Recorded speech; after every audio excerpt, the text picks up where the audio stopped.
So this is our next video, and in our next video you can see here we have written that acquired immunity can also be classified into two types, है ना। acquired immunity के बारे में already हम लोग discuss कर चुके हैं, तो उसका टू टाइपिफिकेशन बताया जा रहा है, जिसका पहला वाला है क्या, active immunity. So what is active immunity, ठीक है ना। पहले ये समझना पड़ेगा एक्टिव इम्यूनिटी क्या है। जब भी हमारे बॉडी में कोई पैथोजन एंट्री करता है, ठीक है, और उस पैथोजन का एंट्री करने के वजह से हमारा बॉडी उस पैथोजन को आइडेंटिफाई करके उसका एक एंटीबॉडी प्रिपेयर करता है, जो बेसिक मैकेनिज्म ऑफ इम्यूनिटी मैंने पढ़ाया था, दैट इज एक्टिव इम्यूनिटी। ठीक है, एक्टिव इम्यूनिटी का मतलब है बॉडी का own power to fight against the intruders और to fight against the invading pathogen. जो हमारे बॉडी में पैथोजन घुसेगा या जो नॉन सेल्फ सेल, जिसको हम लोग फॉरेन सेल, एंटीजन जो भी बोलते हैं, वो सब जब हमारे बॉडी में आएगा तो हमारा बॉडी का नेचुरल एबिलिटी टू फाइट, ठीक है ना, by producing antibody is called as active immunity. ठीक है, वही डेफिनेशन में लिखा हुआ है। टू टाइप्स, एक को बोला जा रहा है नेचुरल एक्टिव इम्यूनिटी, एक को बोला जा रहा है आर्टिफिशियल एक्टिव इम्यूनिटी। ठीक है, तो ये दो इम्यूनिटी का क्या डिफरेंस है, what is natural, what is artificial. ठीक है, अभी जैसे कि कोरोना वायरस का सीन बहुत चल रहा है, तो हम लोग देख रहे हैं रोज रोज इन्फेक्टेड इंसान बढ़ रहा है, एज वेल एज रिकवरी भी हो रहा है, और now we are into more towards the recovery होने वाला साइड, है ना। तो ये जो लोग रिकवर कर रहा है, ये लोगों का recovery is natural active immunity. That means natural active immunity का मतलब वो एक complete disease causing pathogen body के अंदर आ गया है, और बॉडी ने उस पर्टिकुलर पैथोजन के तरफ क्या किया है, अपना एक इम्यून रेस्पॉन्स शो किया है, एंड इम्यून रेस्पॉन्स शो करके उस पैथोजन का एक एंटीबॉडी का प्रिपरेशन बॉडी में किया है। उस एंटीबॉडी के मदद से वो वायरस को मार रहा है और मार के बॉडी से खत्म कर रहा है। तो जो लोग अभी रिकवर कर रहे हैं ना, अभी तो कोई मेडिसिन नहीं है, जो लोग रिकवर कर रहा है वो लोग अपने इम्यूनिटी से रिकवर कर रहा है। सो जो लोग अभी रिकवर कर रहा है कोविड-19 से, they are known to show natural active immunity. their body is themselves making the antibodies to fight with the virus। ठीक है,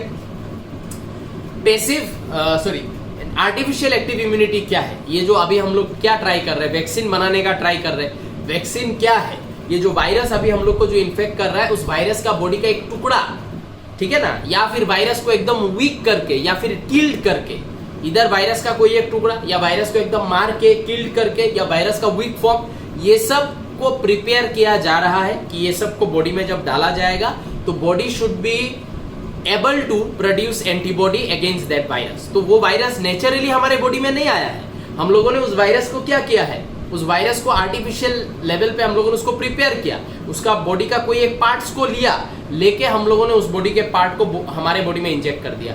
तो हमारा बॉडी उस बॉडी के पार्ट को क्या करेगा, एक होल वायरस के जैसा दिखेगा और उसका क्या करेगा, एंटीबॉडी बना लेगा। लेकिन हमारा बॉडी इन्फेक्ट नहीं होगा, क्योंकि हम लोगों ने क्या किया है, वायरस का एक टुकड़ा डाला है, मेन वायरस को नहीं डाला है। समझ में आया ना। तो that is what is vaccine. ये जो वैक्सीन का बनाने का प्रोसेस चल रहा है, दे आर ट्राइंग कि कोविड-19 जो वायरस है उसका एक ऐसा पोर्शन मिल जाए जिसको बॉडी में डालने से बॉडी में कोई इफेक्ट ना हो, वो वायरस हमारे बॉडी में एक्सप्लोर ना करे, वो वायरस हमारे बॉडी में कोई डिजीज ना करे, लेकिन हमारा बॉडी उस वायरस के प्रति एंटीबॉडी बना ले। That is what vaccine is. तो artificial active immunity is the immunity which is induced by vaccine. कि मतलब असली में ऑर्गेनिज्म नहीं आया है, ऑर्गेनिज्म का कोई एक पोर्शन आया है, लेकिन बॉडी ने उस पोर्शन का एंटीबॉडी बना के रेडी रख लिया है। अब जब ऑर्गेनिज्म कभी सच में हमारे बॉडी के अंदर आएगा तो हमारा एंटीबॉडी इस बॉडी में रेडी है उस ऑर्गेनिज्म को मारने के लिए। ठीक है, सो आई होप समझ में आया है कि प्राइमरी इम्यून रिस्पॉन्स में कोई प्रॉब्लम नहीं होगा। वैक्सीन डालेंगे तो body primary immune response show करेगा, उसमें वैक्सीन से हम लोगों ने जिसको डाला है पार्ट्स ऑफ द ऑर्गेनिज्म, वो बॉडी में कुछ करेगा नहीं, लेकिन बॉडी उसका एंटीबॉडी बना के रेडी रखेगा। तो जब बाद में असल में ये ऑर्गेनिज्म आएगा तो हमारा सीधा secondary immune response, fast response होगा, वायरस बॉडी में कुछ करने से पहले ही उसको हम लोग मार देंगे। ठीक है, सो इसका नोट बना लो। Moving on to the next part. तो यहाँ पे देखो मैंने नेक्स्ट जो second type of acquired immunity है उसके बारे में लिखा है, that is passive immunity. Passive immunity का मतलब क्या है, एक्टिव इम्यूनिटी में हम लोगों ने अभी जस्ट नाउ अभी हम लोगों ने पढ़ा है कि बॉडी का खुद एंटीबॉडी प्रिपेयर करने का जो एबिलिटी है, that is active immunity. Passive immunity क्या होगा, body can produce antibodies, body में एबिलिटी है एंटीबॉडी प्रोड्यूस करने का, लेकिन वो प्रोड्यूस करने में बहुत ज्यादा टाइम लगा देगा, ठीक है।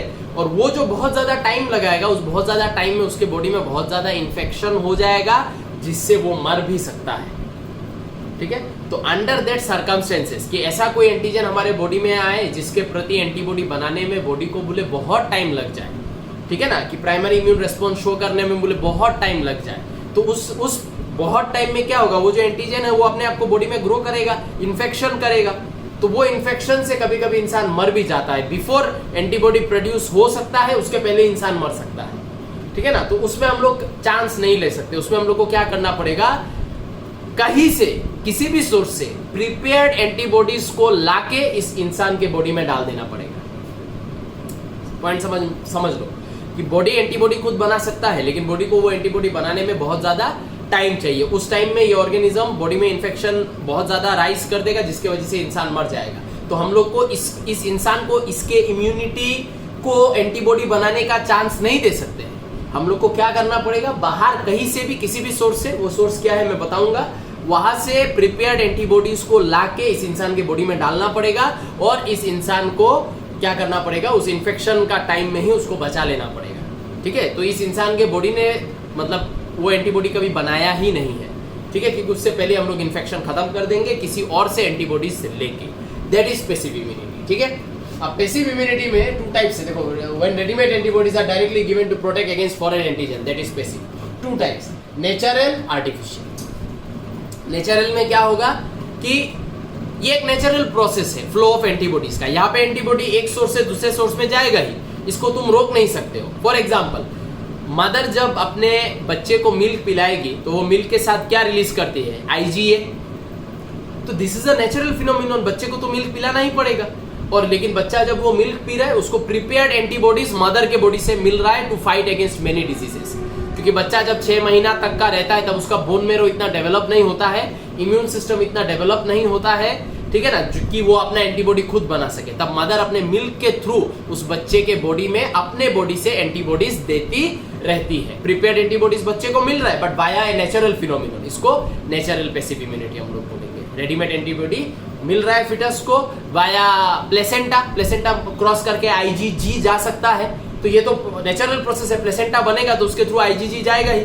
तो ये जो फिनोमिना है कि IgG का natural passage, natural flow through the placenta from the mother's body into the foetus का बॉडी, तो फिटस के बॉडी को रेडीमेड एंटीबॉडी मिल रहा है, इसको हम लोग नेचुरल पैसिव इम्यूनिटी बोलते हैं। आर्टिफिशियल पैसिव इम्यूनिटी क्या होगा, जैसे कि हम लोग को कोई पॉइजनस स्नेक काट दे, तो बहुत सारा पॉइजनस स्नेक काटने से लोग मर जाता है। क्यों मर जाता है, वो जो पॉइजनस स्नेक ने हम लोग को काटा है, वो काटने के वजह से जो टॉक्सिन उसने हमारे बॉडी में रिलीज किया है, उस टॉक्सिन का डिस्ट्रॉइंग इफेक्ट का जो स्पीड है, और उस टॉक्सिन को डिस्ट्रॉय करने के लिए हमारे बॉडी में एंटीबॉडी बनने का जो स्पीड है, that is much slower then the effect of the toxin. जब सांप हम लोग को बाइट करेगा, तो उस सांप के टॉक्सिन के अगेंस्ट भी शायद हम लोग एंटीबॉडी बना सकते थे, लेकिन वो एंटीबॉडी फॉर्मेशन का जो टाइम है वो बहुत ज्यादा है इन कंपैरिजन टू द कि टॉक्सिन हमारे बॉडी को कितना जल्दी डिस्ट्रॉय करेगा। टॉक्सिन बहुत जल्दी, टॉक्सिन 30 मिनट्स में बोले डिस्ट्रॉय कर दिया बॉडी का बहुत सारा सिस्टम को, और इम्यूनिटी को बनने में बोले चाहिए 14 डेज, तो कैसे होगा। तो टिश्यू डिस्ट्रॉय हो जाएगा, ऑर्गन डिस्ट्रॉय हो जाएगा, एक ऑर्गन फेलियर हो जाएगा, आदमी मर जाएगा, ठीक है। इसलिए हम लोग क्या करते हैं, सांप का तुम लोगों ने देखा होगा, नेट जियो में सांप पकड़ पकड़ के वो लोग का क्या करता है, पॉइजन को कलेक्ट करता है। उस पॉइजन से वो लोग क्या करता है, वो पॉइजन का वो लोग सेवरल वायल्स बनाता है, 5%, 10%, 15%, 20%, 25, 30 सो ऑन टिल 100। वो लोग सेवरल वायल्स बनाता है, डिफरेंट कंसंट्रेशन ऑफ पॉइजन, ठीक है। एक बहुत ही एक्टिव एनिमल को चूज किया जाता है, for example horse. Horse is a very active animal, उसके बॉडी का immune response is highly strong and बहुत फास्ट होता है। तो हम लोग घोड़े के बॉडी में क्या करेंगे, 5% पॉइजन डालेंगे, घोड़ा का बॉडी 5% के प्रति फटाफट एंटीबॉडी बना लेगा। 2 दिन जाएगा, 10% डालेंगे, घोड़ा का बॉडी अभी और 5% के लिए बनाएगा, क्योंकि 5% का तो ऑलरेडी बना चुका है। तो 10% जब डालेंगे, द घोड़ा will not feel it to be 10%, he will feel it to be 5%, क्योंकि वो पहले ही 5% का बना चुका है। तो घोड़ा 10% का भी पूरा रेडी कर लेगा, फिर 15 डालेंगे, फिर और 5 का करेगा, फिर 20, फिर और 5, ऐसा कर करके एक टाइम आएगा कि नहीं, जब ये घोड़ा 100% टॉक्सिन के प्रति एंटीबॉडीज रेडी कर लेगा बॉडी में, ठीक है, रेडी कर लेगा। उसके बाद हम लोग क्या करेंगे, उसके बॉडी से उन एंटीबॉडीज को निकालेंगे और निकाल के जब किसी भी इंसान को एक सांप काटेगा उसके बॉडी में तुरंत डाल देंगे। तो क्या होगा, वो जो टॉक्सिन है उसको एंटीबॉडीज तुरंत मार देगा, तो वो टॉक्सिन हमारे बॉडी के सेल्स को डैमेज नहीं कर पाएगा। इसलिए देखो आर्टिफिशियल पैसिव इम्यूनिटी, एंटीवेनोम। फिर ये कोरोना वायरस में तुम लोगों ने प्लाज्मा थेरेपी सुना होगा कि जो लोग रिकवर कर रहे हैं उनसे ब्लड निकाला जा रहा है, ब्लड से प्लाज्मा, प्लाज्मा में जो एंटीबॉडीज, क्योंकि वो लोग रिकवर कर गया है तो उनके पास तो एंटीबॉडीज होगा इस वायरस का, उस एंटीबॉडी को आइसोलेट किया जा रहा है और जाके दूसरा इन्फेक्टेड इंसान के बॉडी में उस एंटीबॉडी को डाला जा रहा है। तो वो इंसान क्या कर रहा है, रेडीमेड एंटीबॉडी रिसीव कर रहा है। तो ये जो कोरोना वायरस में जो ये प्लाज्मा थेरेपी बोल के एक ट्रीटमेंट है, that plasma therapy treatment is what, artificial passive immunity, ठीक है। सो आई होप ये वाला पोर्शन क्लियर हुआ है। Moving on to vaccination.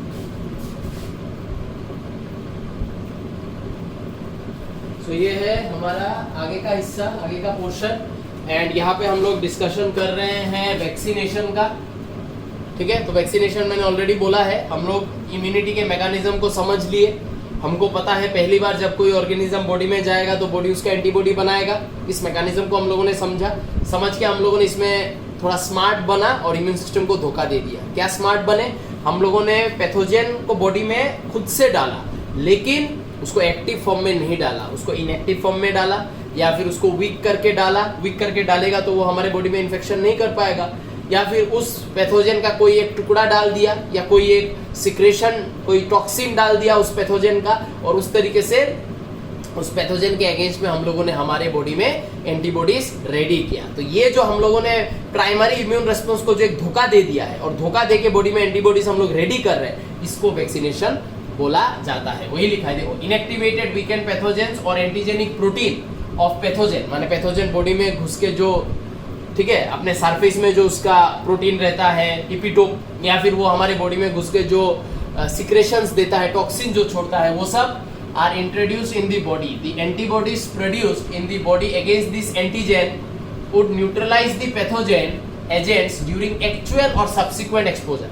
तो यहाँ पे जो एंटीबॉडी बनेगा, फिर अगर असली में ये ऑर्गेनिज्म बॉडी में आता है तो बॉडी का इम्यूनिटी उसके साथ फाइट करेगा, या अगर वो असली वाला ऑर्गेनिज्म बार बार आते जाए तो बार बार फाइट करेगा। The vaccine generates B and T memory cells. B memory cells का मतलब है वो मेमोरी बी सेल के बारे में बात कर रहा है जो जाके स्टोर हो जाता है सेकेंडरी लिम्फोइड ऑर्गन में। एंड मेमोरी टी सेल का मतलब हेल्पर टी सेल जो सिग्नल देता है बी लिम्फोसाइट को कि ये वाला एंटीबॉडी बना, वो हेल्पर टी सेल भी जाके स्टोर्ड रहता है कि कभी अगर एंटीबॉडीज का शॉर्टेज पड़ गया तो मैं फिर से, ठीक है ना, बिकॉज मैंने ही बताया था बी लिम्फोसाइट को इस तरीके का एंटीबॉडी बनाने में, तो हेल्पर टी सेल भी जाके सेकेंडरी लिम्फोइड ऑर्गन में स्टोर्ड रहता है। वो तुरंत बी लिम्फोसाइट को बोल के सेम डिजाइन का, सेम पैराटोप का एंटीबॉडी वापस से प्रोड्यूस करवा सकता है, which overwhelm the invaders with the massive production of antibodies। ठीक है, यही है। और ये दो तीन इंफॉर्मेटिव पॉइंट है। Edward Jenner is known as the father of immunology, entrance में बहुत ज्यादा आता है। क्यों? Because he performed first vaccination in 1976 to protect the people from smallpox. Important, याद रखना है, ठीक है। स्मॉल पॉक्स के प्रति पहला वैक्सीनेशन परफॉर्म इस इंसान ने किया था, या इसने एटलीस्ट आइडिया दिया था वैक्सीनेशन के बारे में, लेकिन इसने वो वैक्सीन को मास के लिए या बहुत सारे लोगों के लिए प्रोड्यूस नहीं कर पाया, लेकिन कुछ लोगों के ऊपर उसने एक्सपेरिमेंट किया और वो एक्सपेरिमेंट सक्सेसफुल हुआ। He gave us the idea of vaccination कि हम लोग ऐसे भी तो सोच सकते हैं कि प्राइमरी इम्यून रिस्पांस बॉडी में हम लोग वीक पैथोजन डाल के भी तो करवा सकते हैं, उसमें ना इन्फेक्शन होगा और उल्टा एंटीबॉडीज भी बन जाएगा। फर्स्ट ट्रू वैक्सीन जिसको हम लोग बॉडी के अंदर डालेंगे या मास में यूज करेंगे, consisting of weakened microorganism against chicken cholera was developed in 1880 by Louis Pasteur। ठीक है, तो ये है पहला वो वैक्सीन जो पूरा मार्केटिंग हुआ, मास में फैला, हर किसी ने यूज किया, ठीक है, करके अपने आप को इम्यून बनाया। सेबिन एट ऑल, माने Sabin and his co-workers prepared OPV, oral polio vaccine, बचपन में खाया होगा, 2 बूंद की जिंदगी, वो उसको सेबिन एट ऑल बोल के एक इंसान ने वो वैक्सीन को बनाया था। ठीक है, तो अभी ये पोर्शन का तुम लोग नोट बनाओ। नेक्स्ट हम लोग डिस्कस करेंगे there are 3 generation of vaccine, और you can say 3 types of vaccine. तो क्या क्या है 3 जनरेशन या टाइप्स ऑफ वैक्सीन, वो आप देखेंगे, इसका नोट बना लो। तो ये है नेक्स्ट पार्ट, ठीक है। वैक्सीनेशन का जो मैंने अभी बोला 3 types of vaccination, 3 generation 3 types, जो भी बोल लो वो यहाँ पे मैंने लिखा है, ठीक है। तो जितना हम लोग फर्स्ट से सेकेंड जनरेशन में आएंगे, जो वैक्सीन देने से जो रिस्क है, ठीक है ना, वो रिस्क हम लोग मिनिमाइज कर रहे हैं। सेकेंड से थर्ड में आएंगे रिस्क और मिनिमाइज हो जाएगा, ठीक है। अच्छा, फर्स्ट जनरेशन वैक्सीन, यहाँ पे क्या बोला गया है, these are whole organism vaccine. यहाँ पे पूरा का पूरा एक ऑर्गेनिज्म को डाला जाएगा बॉडी के अंदर, माइक्रो इंजेक्शन के थ्रू बॉडी के अंदर पूरा का पूरा एक होल ऑर्गेनिज्म को बॉडी के अंदर डाला जाएगा। लेकिन इधर वीकेंड और एटेन्युएटेड फॉर्म्स, मतलब उस वायरस को या फिर उस बैक्टीरिया को या फिर जो भी है उसको हम लोग क्या कर रहे हैं, एकदम वीक फॉर्म में ला रहे हैं, हीट दे के उसको एकदम वीक फॉर्म में ले आएंगे कि बॉडी में डालने के बाद वो हमारे बॉडी में इन्फेक्शन कॉज नहीं कर पाएगा, लेकिन हमारा बॉडी उसका एंटीबॉडी बना लेगा। तो उसको एकदम वीक फॉर्म में लाके बॉडी में डाल देंगे। फॉर एग्जांपल किस किस बीमारी का डाला जाता है, smallpox, OPV, oral polio vaccine, influenza vaccine, ये सब होता है जिसमें होल ऑर्गेनिज्म को बॉडी में डाला जाता है, लेकिन वीक फॉर्म में। किल्ड फॉर्म्स कुछ कुछ है कि हम लोग वीक फॉर्म में डालने से भी बॉडी में कुछ इन्फेक्शन कर देगा, तो उसको हम लोग वीक फॉर्म में डालने का भी रिस्क नहीं ले सकते, तो उसको हम लोग पूरा किल करेंगे, लेकिन होल ऑर्गेनिज्म को ही बॉडी में डालेंगे, लेकिन पूरा का पूरा किल करेंगे। टाइफॉइड, रेबीज, कोलेरा, इन सब का positive organisms are so harmful कि even if we put them in our body in weak form they will do some kind of infection. So you know because they have this ability कि weak form में भी infect कर सकता है, इसलिए हम लोग इनको वीक फॉर्म में भी नहीं डालेंगे, एकदम किल्ड फॉर्म में बॉडी में डालेंगे। तो ये है फर्स्ट जनरेशन वैक्सीन, ठीक है। सेकेंड जनरेशन वैक्सीन, इसमें हम लोग क्या करते हैं, देखो इसमें हम लोग जो बैक्टीरिया है या जो वायरस है जो भी है, उनका जो इपिटोप है, जिस पोर्शन में उन लोग का इपिटोप है, जिस सेल वॉल के जिस पोर्शन में उनका इपिटोप है, उस सेल वॉल को काट के निकाल लेंगे, ठीक है। या फिर ये बैक्टीरिया या वायरस हमारे बॉडी में आके क्या टॉक्सिन प्रोड्यूस करता है, वो टॉक्सिन को हम लोग लैब में आर्टिफिशियली सिंथेसाइज कर लेंगे, आर्टिफिशियली बना लेंगे, ठीक है ना। बना के बॉडी में डालेंगे, इधर वो टॉक्सिन ऑर्गेनिज्म को नहीं डालेंगे, ऑर्गेनिज्म हमारे बॉडी में आके जो टॉक्सिन छोड़ता है उस टॉक्सिन को लैब में प्रोड्यूस करेंगे, करके उस टॉक्सिन को ह्यूमन के बॉडी के अंदर डाल देंगे। या फिर उस बैक्टीरिया का वो टुकड़ा जिसमें इपिटोप है, हम लोग मैक्रोफेज का काम को आसान कर रहे हैं। मैक्रोफेज क्या करता है, फेगोसाइटोसिस करके जिस हिस्सा में इपिटोप होता है उसको शो करता है वाया MHC2, ठीक है, हेल्पर को। तो हम लोग वो काम आसान कर रहे हैं, फेगोसाइटोसिस का काम को हम लोग आसान कर रहे हैं। हम लोग क्या करेंगे, बैक्टीरिया का सेल मेम्ब्रेन का वो हिस्सा जिसमें उसका एपिटोप है वो हम लोग काट के निकाल लेंगे एंड किसी के बॉडी में डाल देंगे। तो उसके बाद बाकी रेस्पॉन्स सेम होगा, ठीक है ना। अगर टॉक्सिन डाल रहे, टॉक्सिन का भी एक एंटीबॉडी बनेगा बॉडी में, लेकिन वो टॉक्सिन जो है वो लिमिटेड है, वो हमारे बॉडी में ज्यादा इन्फेक्शन कॉज नहीं कर पाएगा, थोड़ा बुखार आएगा, उससे ज्यादा कुछ होगा नहीं, लेकिन बॉडी उसका क्या करेगा, एंटीबॉडी बना लेगा। तो फिर जब ये ऑर्गेनिज्म खुद में आएगा और खुद आके टॉक्सिन छोड़ेगा, हम लोग क्या करेंगे, organism as well as toxin दोनों को मारने का एबिलिटी हमारे पास है। या फिर वो एपिटोप का टुकड़ा वो भी क्या करेगा, कैसा पैराटोप बनाएगा बॉडी में, हमारे बॉडी में कैसा एंटीबॉडी बनाएगा जिसका पैराटोप इस एपिटोप के साथ बैठता है। तो फिर जब वो ऑर्गेनिज्म सच में आएगा, सीधा क्या होगा, वो पैराटोप जाके उसके एपिटोप में बैठ जाएगा, कोई वेटिंग नहीं, direct immune response. Third generation vaccine, ये और हाई टेक्निकल लेवल का वैक्सीन है। इसमें हम लोग क्या करेंगे, लैब में कुछ ऐसा डीएनए का पार्टिकल्स बनाएंगे, ठीक है, जो डीएनए कुछ ऐसा प्रोटीन्स बना सकता है जो बैक्टीरिया या वायरस खुद से बनाता है, ठीक है। वो बैक्टीरिया या वायरस हमारे बॉडी में आके वो अपने अंदर, सपोज बैक्टीरिया हमारे बॉडी में आ रहा है, आके वो कुछ टॉक्सिन रिलीज कर रहा है। वो टॉक्सिन का नेचर क्या है, प्रोटीनेशियस। उस टॉक्सिन को बैक्टीरिया ने अपने बॉडी के अंदर बनाया है, बना के हमारे बॉडी में छोड़ा है। तो हम लोग क्या कर रहे हैं, हम लोग लैब में एक ऐसा डीएनए को डिजाइन कर रहे हैं जिस डीएनए के पास बैक्टीरिया सपोज हमारे बॉडी में जब नेचुरली आता है तो 100 प्रोटीन्स फॉर्म करता है, ठीक है ना। हम लोग क्या कर रहे हैं, एक ऐसा डीएनए लैब में बना रहे हैं जो डीएनए बैक्टीरिया के जैसा एटलीस्ट 2 प्रोटीन बना सके, और फिर उस डीएनए को हम लोग हमारे बॉडी के किसी एक सेल के अंदर डाल देंगे।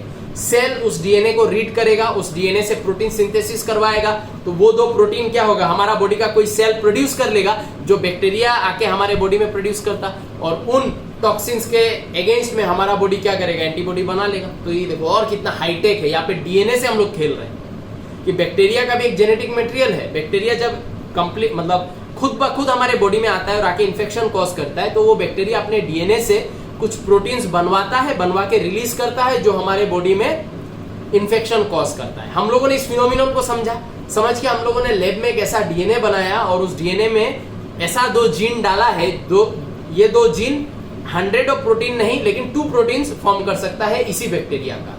अब जब इस डीएनए को हम लोग हमारे बॉडी के किसी सेल के अंदर डाल देंगे, सेल उस डीएनए को रीड करेगा तो ऐसा 2 प्रोटीन बनाएगा जो हमारा खुद का प्रोटीन नहीं है, जो बैक्टीरिया हमारे बॉडी में आने से हमारे बॉडी में आके प्रोड्यूस करता है।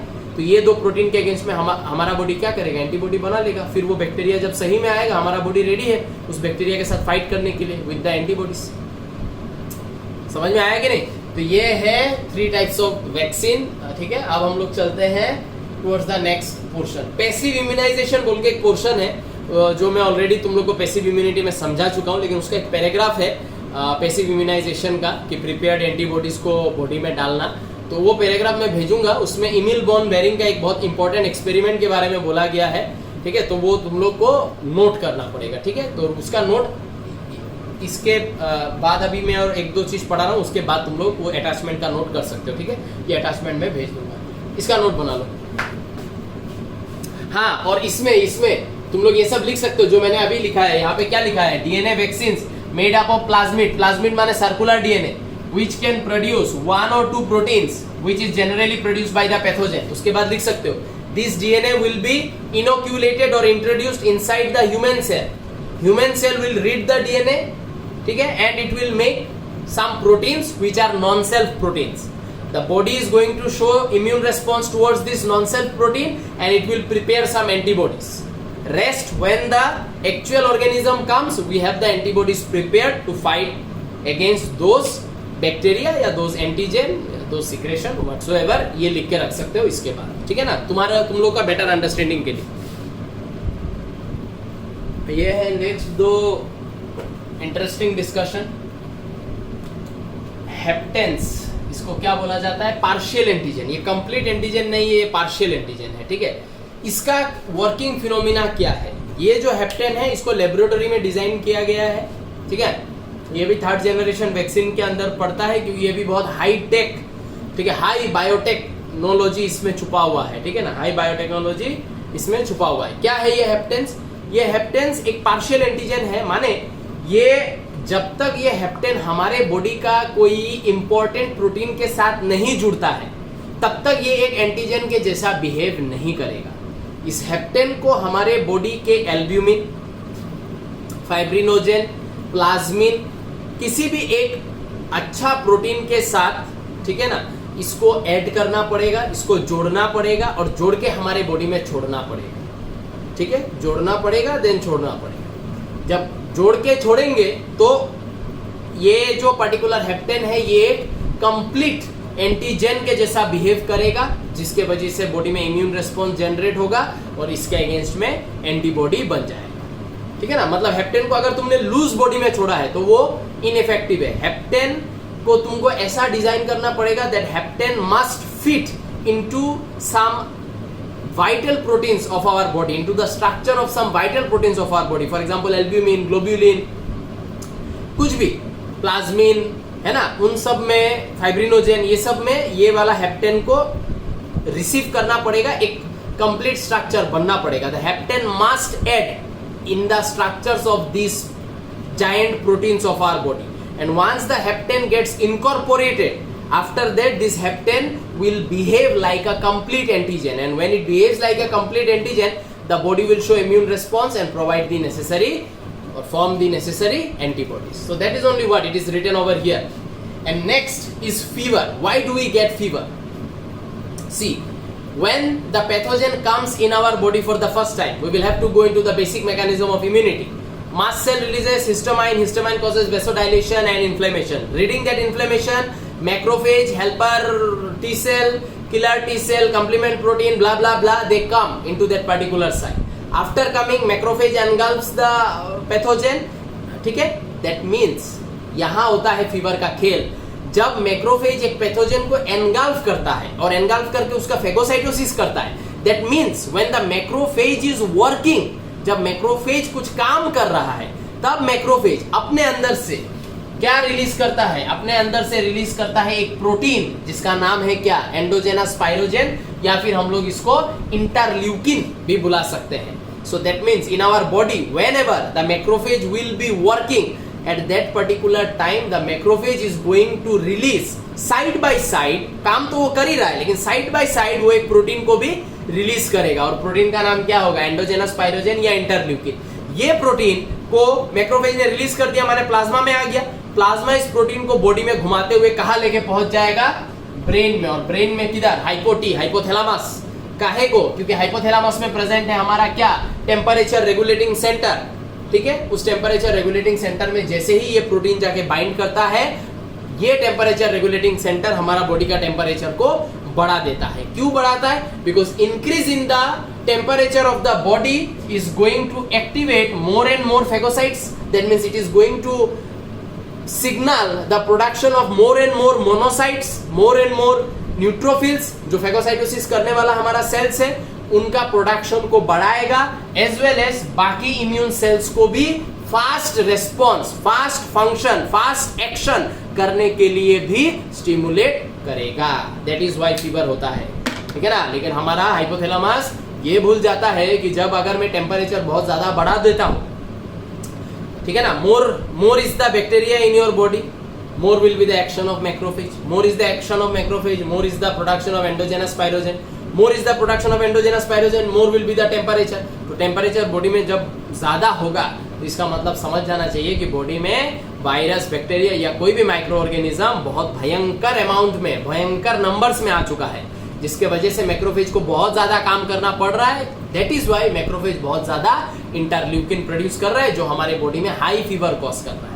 तो हाई फीवर कॉज करने से हाइपोथैलेमस डरता नहीं है, क्योंकि उससे हमारा ही इम्यून सिस्टम स्ट्रांग होगा। लेकिन हाइपोथैलेमस हमारे वाइटल एंजाइम्स एंड हार्मोन्स के बारे में भूल जाता है, क्योंकि enzymes and hormones are mostly proteinaceous nature and proteins can get denatured at a higher temperature. तो लोगों को जो फीवर से लोग मर जाता है वो इसलिए मरता है क्योंकि बॉडी का टेम्परेचर ज्यादा होने की वजह से बॉडी का enzyme and hormones properly functional नहीं रह पाता है।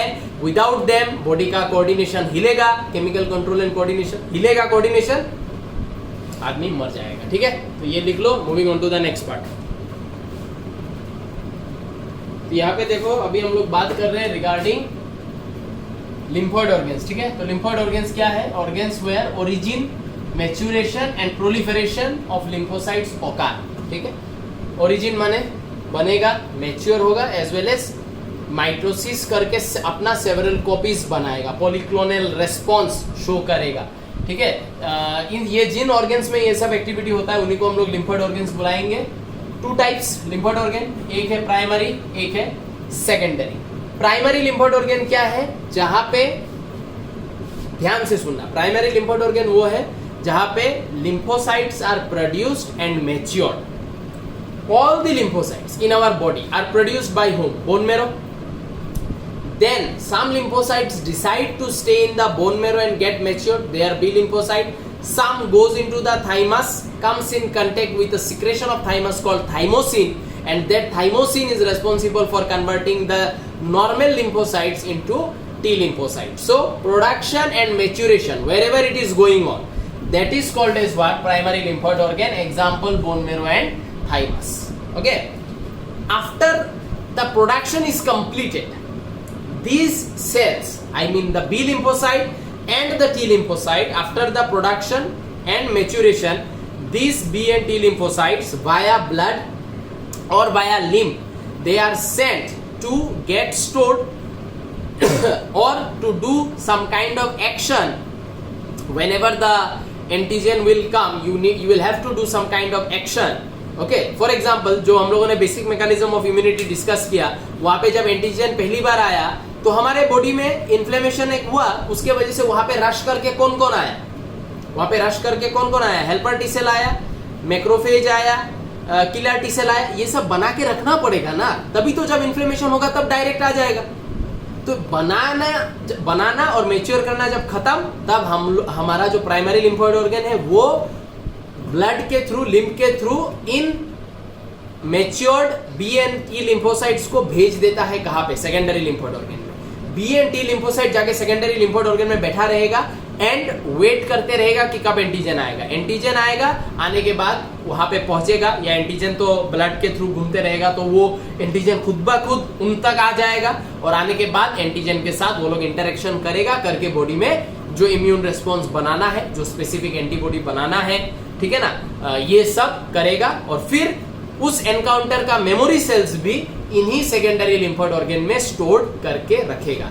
ये है secondary lymphoid organ. After maturation BNT lymphocyte migrates through blood and lymph to secondary lymphoid organ, चला जाएगा, which provides the site for interaction of the lymphocyte with the antigen। यही वो जगह है जहां पे एंटीजन के साथ, ठीक है, वो इंटरेक्शन होगा, क्योंकि एंटीजन अगर ब्लड में आया, ब्लड उसको घुमा घुमा के कभी ना कभी तो इस ऑर्गन तक लेके आएगा ही, कभी ना कभी क्या, एवरी सर्कुलेशन में इस ऑर्गन के थ्रू पास होगा। तब इस ऑर्गन में ये लोग ऑलरेडी रेडी होके बैठा हुआ है कि एंटीजन आएगा एंड ये लोग उसके साथ इंटरेक्शन करेगा।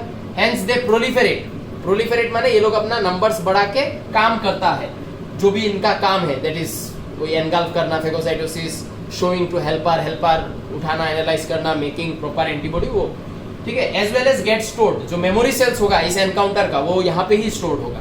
एग्जाम्पल देखो, spleen, tonsil, mucosa associated lymphoid tissue, MALT, gut associated lymphoid tissue, GALT, ये दोनों डाइजेशन चैप्टर से, अपेंडिक्स डाइजेशन चैप्टर से, लिम्फ नोड सर्कुलेशन चैप्टर से, इन सब ऑर्गन्स के अंदर ये सब एक्टिविटी होता है। इनको हम लोग सेकेंडरी लिम्फोइड ऑर्गन बुलाते हैं, ठीक है। सो मेक नोट्स, ठीक है। तो लास्ट टॉपिक जो अभी डिस्कस करने का बच गया है वो है disorders of immune system. Immune system related कुछ डिसऑर्डर्स है, कुछ प्रॉब्लम है जो हम लोग को होता है। उसमें नंबर 1 है ऑटो इम्यून डिसऑर्डर्स, और नंबर 2 में मिलेगा एलर्जी। इसके बाद पढ़ाऊंगा, आज का वीडियो उसमें खत्म हो जाएगा। ऑटो इम्यूनिटी में क्या बोला जा रहा है? The immune system of higher vertebrates has the ability to differentiate foreign organism and proteins from self cells. हमारे बॉडी में हमारा ये एक एबिलिटी है जहां पे हमारा body self cell and non self cell, self protein and non self protein के बीच में डिफरेंशिएट कर सकता है, एंड अकॉर्डिंगली जो नॉन सेल्फ है सिर्फ उसी के अगेंस्ट में इम्यून रिस्पॉन्स शो करता है। ये करने में सप्रेसर टी सेल का बहुत बड़ा हाथ है, but sometime due to genetic और अननोन रीजन, जेनेटिक में बोले सप्रेसर टी सेल का जो फॉर्मेशन है या जो जीन सप्रेसर टी सेल बनाने में रिस्पॉन्सिबल है वो सब बोले साइलेंट हो गया है, ठीक है। या फिर सप्रेसर टी सेल भी अपने भाई बंधुओं को, दैट इज मैक्रोफेज को, किलर टी सेल को, एनके सेल को केमिकल के थ्रू कुछ इंफॉर्मेशन देता है, कुछ केमिकल्स रिलीज करता है। वो केमिकल जब तक उन तक पहुंचता रहेगा तब तक उनको पता लगते रहेगा नहीं ये मेरा सेल्फ सेल है, ये नॉन सेल्फ है, ठीक है ना। तो कभी अगर सप्रेसर टी सेल में कुछ जेनेटिक डिफेक्ट हो गया, वो बोले वो केमिकल्स छोड़ नहीं पा रहा है जिस केमिकल्स के थ्रू वो अपने भाइयों को सिग्नल देता है कि ये सेल्फ सेल है और ये नॉन सेल्फ है, वो केमिकल बोले वो सप्रेसर छोड़ ही नहीं पा रहा है, तो ये एक जेनेटिक डिफेक्ट हो गया। अगर वो केमिकल छोड़ेगा नहीं तो मैक्रोफेज और ये लोग को क्या लगेगा कि अगर पकड़ लो ये हुआ आरबीसी, और आरबीसी एक सेल है, तो आरबीसी का भी यहाँ पे क्या होगा, आरबीसी का भी यहाँ पे एक इपिटोप होगा, और मान लो एक बैक्टीरिया है, उस बैक्टीरिया का भी यहाँ पे एक इपिटोप होगा। तो कोइंसिडेंटली बोले आरबीसी का